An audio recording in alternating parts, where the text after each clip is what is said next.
প্রণামী বাক্স গণনার কাজ সকাল 9টা থেকে শুরু হয়েছে।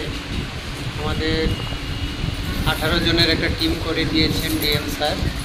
আমাদের পুরো টিম আমরা গণনার কাজে করতে গিয়ে আমাদের বাইরের অনেক দেশের টাকাও পেয়েছি, যেমন ইউএস ডলার, ভুটানের টাকা পেয়েছি, বাংলাদেশের পেয়েছি, কুয়েতের পেয়েছি, নেপালের পেয়েছি।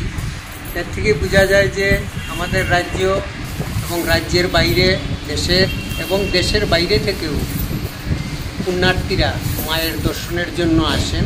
প্রণামী বাক্স থেকে পাওয়া অর্থ থেকে এটা প্রমাণিত হয়।